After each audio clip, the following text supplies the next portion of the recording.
religion, for the most part, not across the board, but for the most part, is standing in the way of those course corrections. No, it's not. It's really, really not. It's not religion. So this is where we're really going to disagree.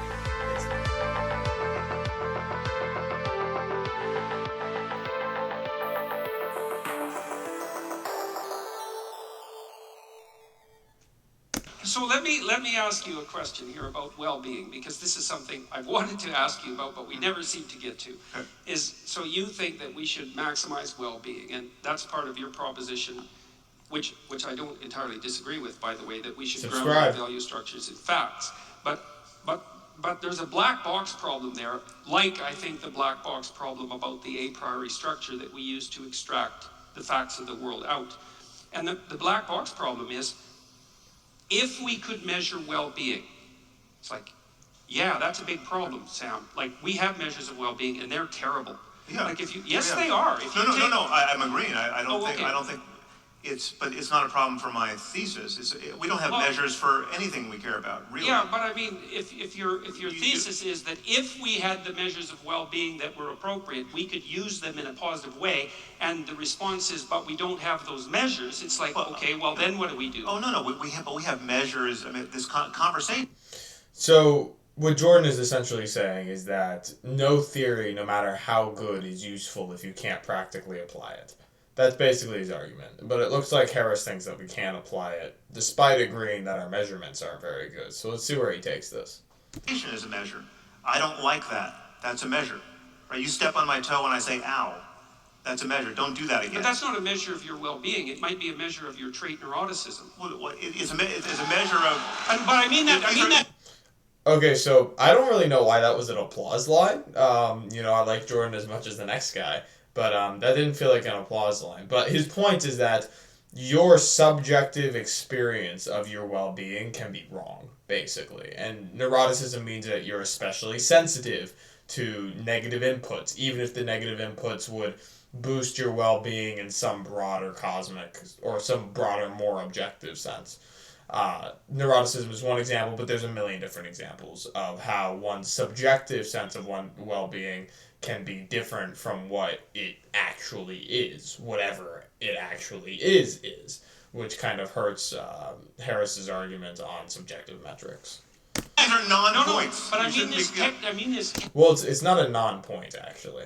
Technically, if you look at the well-being measures that we have, yes, they degenerate into measures of neuroticism. No, that's all they are. We don't. But okay, so apparently it's not just a subjectivity problem. According to Jordan, it's just like a psychological technical issue, is that all measures of well-being when it comes to the internal is just a measure of how sensitive to negativity you are.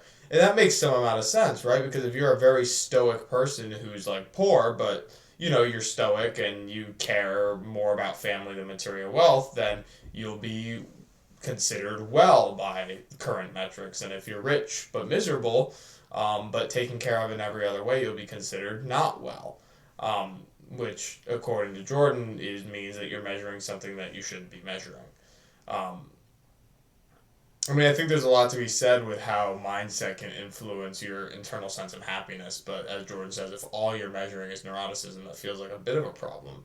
But Harris doesn't seem to take this point very seriously at all, so let's see what he goes. We don't have measures of certainty, of belief, of compassion, of joy, any of these conscious states. We have neural correlates of some of them, but we don't have. There's no helmet I can put on. How do we use facts about them to orient ourselves in the world then? Because we're doing that. We're doing this all the time.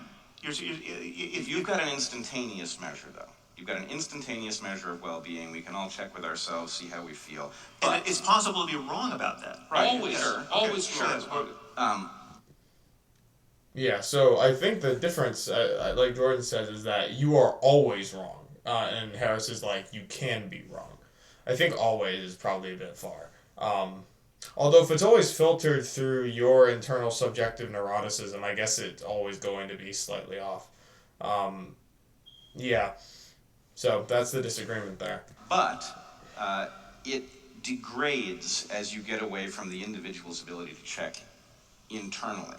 On the Well, other even hand, the internal thing isn't reliable, it's because not lots of times reliable you're and- happy when you're doing things that well, are sure, terrible and for you could yourself. take a drug that would make you feel very good and would cause you to take apart your own life because it would You mean like cocaine, for right, example? it would destroy the motivational structure that gets you to do stuff of value that you're Right, so we justified- can't use emotion, Right. moment-to-moment emotion as an indicator Right, of well-being. Also, Weinstein even just said doing things of value, and that implies a sort of moral impetus or moral value outside of internal well-being in some objective way, which already kind of hurts using well-being as your a priori assumption as well, because as Brett just said, and he just posited the fact that there's more or less valuable things to do.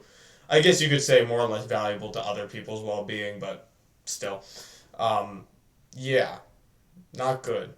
Also, utilitarian. Yeah, you could get to Nozick's experience machine pretty quickly. There's basically, you have a real utilitarian danger here.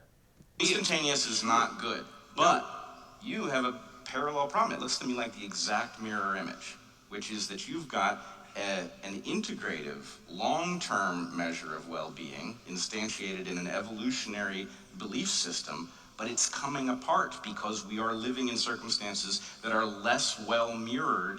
The present does not mirror the past, and therefore these truths which you believe are timeless are degrading rapidly. That's that's exactly right, yes. Okay, so what Sam is arguing is that the tools to pivot in order to improve our way of interacting, those are not the tools of long-standing tradition. Those are the tools of rational engagement. Respect for that process is part of the long-standing tradition. Yes, that's true. Yeah, but that's a big truth, man. I agree. That's a major league truth. For those who miss what he means there, Peterson is saying that his tradition is not anti-rational. The tradition he is pushing for has a good deal of respect for science and the rational. It's just doesn't make those its highest values. Important distinction there that a lot of people don't understand about conservatism or traditionalism or whatever Peterson's arguing for here is that it's not anti-rational and it's not anti-science, at least not in the abstract. It's just not chiefly about those things. I And agree. in fact, I would say the fundamental tradition, the most fundamental tradition of the West, says that respect for the process that updates moral judgment is the highest of all possible values. And that's also built into the tradition, strangely enough. I agree it's built into the tradition, but I would argue that it is very likely to be compartmentalized. In other words, I was a little bit struck when you said that, what did you say about scaling? You said that these... Well, I mean, good reasons scale and bad reasons don't. Isn't that the opposite of the truth? If you're calling these stories that give prescriptions for how to behave bad ideas, the point is those stories propagate very easily. So if we want to talk about the gun and whether it is loaded, the idea that the gun is definitely loaded, that scales really easily, right? You can pass that along in one sentence. And the People can get- consequences on of the being other hand, wrong about a loaded gun also scale, right? So, no. Well, they If should. you want to talk to people about very small possibilities of very dire things happening, they trip over it. It's a hard thing to get. It's almost impossible for children to get it. So the point is, the one thing does scale. A story that says, yeah, every gun is loaded. It's a false story, but that one definitely scales. Yeah. The statistical reality of guns and the fact that they may indeed be unloaded, but you don't want to play around with the remote possibility that one day you'll get it wrong, right? That doesn't scale because it requires you to have experience with stuff that is not common. Right. Well, so there are two things here. One, you bring up So this is kind of a broader disagreement that I've been having with Mr. Harris in these reactions and that Peterson has been having. And it's basically the idea that you can use rationales and supplant myths or stories with those and expect it to be able to hold a society together. To Brett's point, he's saying absolutely not. Those ideas don't scale in that form. You have to tell it like a story. That's the only way things scale to a societal level and can hold a society together. Regardless of whether the ideas are the same or different, the way you package it actually matters. So that's the point there. an ancillary but very important point, which is that moral progress here is often the result of moving from our story-driven, protagonist-driven intuitions to something far more quantified, right? So I mean, this is a classic, moral study done by Paul Slovic, who I'm sure you are aware of, where you tell people about one needy little girl in Africa, and you give her a name and show her picture, and what you elicit is the maximum altruistic, compassionate response from subjects. You go to another group of subjects, you tell them about the same little girl, give her the same name, but also tell them about her needy little brother, right, who has the same need, and their response diminishes, right? That just the addition of a single person diminishes the response, and this is a moral fallacy that we're all living out every day, because if you care about this one little girl, you should care at least as much about the fate of her and her brother. And when you add statistics to it... No, you shouldn't, because No, you'll exhaust you yourself. should. No, you shouldn't. This is a because bug, you'll not a exhaust, feature. Man, you'll exhaust yourself in the attempt. No, because we need... What, you want to care for 100 people with the same intensity that you care for one? This is what this software... So for those of you, so they were talking over each other a little bit. What Peterson is saying is that that's actually not wrong. That's protective, because if you don't have the energy, you don't have the mental bandwidth to care that much about that many people. And the reason for that is because you're only so powerful. So Peterson is saying that it actually does make perfect sense that you can't care maximally about lots of people the way you can care maximally about one, just because there's not enough of you to care about that many people that much. So that's what Peterson's saying. Claude gets us. It gets us people who will watch for hours a day with effortless and tear-stained compassion the saga of the little girl who fell down the well, but who will blithely turn the channel when they're hearing about a genocide that is raging and hundreds of thousands have already died. Sam, right? listen, guys. This is something we have to correct for this. No, I'm not talking about person. No, but you're misunderstanding me to great effect here. That I'm not saying that you should personally be overwhelmed by the death toll every day. I'm not saying that it's functional for you and I to each personally get up each morning and just drink deep of the full horror of all the bad luck that is spread. No, maybe it is, but maybe we can't handle it. But as societies, we need, when you're talking about how we spend our money, how we apportion foreign aid, the kinds of wars we fight or don't fight, the kinds of then we have to correct for what is in fact a moral illusion, which is we know that if we tell we tell one compelling story about a little girl, right, we could go to war over that. Right? Whereas we won't be motivated by a genocide. That's the kind of thing that moves whole societies. So this is a nice response by Harris. He's saying that it's not about the individual, as Peterson's defense is. It's about how society should orient themselves. Although I will say that Harris is kind of giving credence to the idea that statistics, that rationale doesn't motivate people, that only compelling stories really do that. And he's lamenting this reality.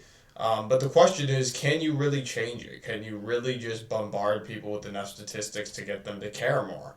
And I don't think that you can. I think what you have to do is you have to create a compelling story on the basis of the rationales, or in a way that transmits your values and your rationales. But insisting that people care more about stories and they shouldn't, so we'll just stop telling them until they start being, more logical, which I'm not saying Harris is saying specifically, just in general. I think you're banging your head against an evolutionary wall there. So correct for it, sure, but it depends on how you try to correct for it. Now, and if you add to it the bogus religious sanctities, if we burned a Quran on this stage tonight, the rest of our lives would be spent in hiding, right? Because of how motivated people would be to address that pseudo problem, right? That's the world we're living in, and civilization, insofar as we have a purchase on it, is a matter of correcting for those errors. Errors according to who, though? Like, again, you just called it a pseudo problem if you burned a holy book on the stage. Other people don't think it's a pseudo problem. even if you don't believe in the religion literally, but you just, generally try to have respect for other people, and their faiths, then it's not really a pseudo problem. It's an intentional act of massive disrespect. I mean, you could say the same thing if you burned an American flag. You can call it a pseudo problem if you want, and say, oh, look how crazy society is for caring about this thing that doesn't matter. But the response to that is, doesn't matter according to you, man. It matters to everybody else. So that's kind of a weird thing for him to just throw in there at the end. Let's finish up. And religion, for the most part, not across the board, but for the most part, is standing in the way of those course corrections. No, it's not. It's really, really not. It's not religion. So this is where we're really going to disagree. It's not religion itself standing in the way of your course corrections, of moving from human beings, the societies being motivated not by compelling stories, but by cold hard statistics, by cold hard logic. That is not the fault of religion. That's the fault of human nature in all likelihood. And religion is a manifestation of that reality. Cultural narratives and stories are a manifestation, a reflection of that underlying reality. You can't blame religion for that. I think it's just part of human nature. Now, maybe religion enables it, or even you could argue magnifies it to some extent, but religion didn't come out of nowhere. If human beings were just as likely to be perfectly logical as they were to be compelled by stories, if these were things that humans had equal dispositions for, I don't really think religion would have dominated history the way it has for so long. You can't lay that at the feet of religion. That's ridiculous. That's a human being's problem. That's a human nature problem. I think that's the heart of the disagreement here.